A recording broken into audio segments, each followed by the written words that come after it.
Hello again.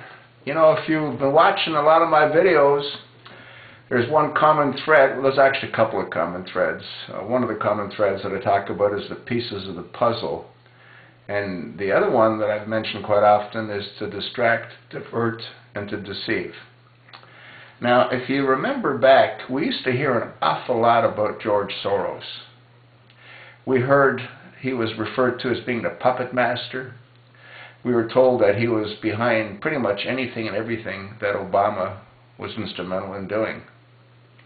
And that went on for a very long time, actually for quite a few years. And I think the reality is that he was like a false flag. You know, he was put out there to distract us, to divert us, and to deceive us. And if you've been watching my videos recently, who have I more or less determined to be the real puppet master behind all of this? When I say all of this, I'm referring to Obama, the fraud that was perpetrated on American people, going back to the $20 million donation that was given to Harvard to provide some form of legitimacy to Barack Hussein Obama having attended when he never attended.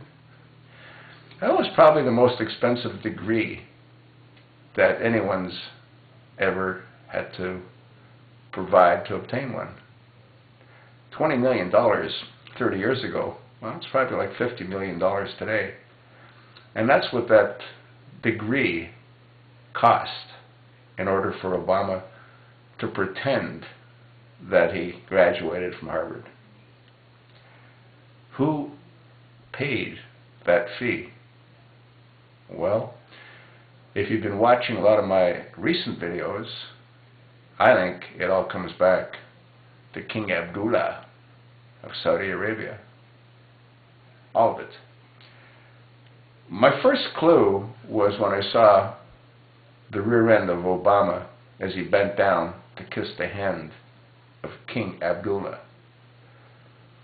He was supposed to have been the President of the United States, yet he bows down to kiss the hand.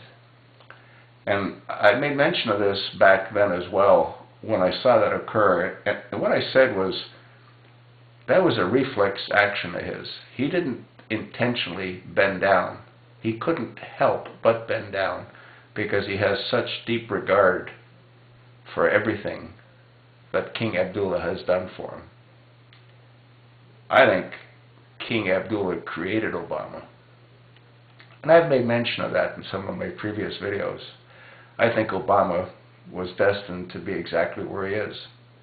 And that explains why when Obama met Bill Ayers' mother's mailman, and they chatted briefly, and when the mailman asked why he was there, Obama said he was there to thank the Ayers family for having supported him during his education process. Well, I don't know what that meant because I don't think he ever went to school. But then when the postman asked him, well, what are you going to do when you graduate? And what Obama said was, I'll be president. He knew exactly what he was destined to become, the President of the United States. Go Google Bill Ayers' mother's postman. It's all there, folks. The real puppet master is and has always been the King of Saudi Arabia, King Abdullah. George Soros was nothing but a red herring, a red flag. Distract, divert, to deceive. You think I might be right? I do. Look at the pieces of the puzzle. They all fit. Just like in Benghazi, they all fit. I wish that our military leaders would wake up before it's too late.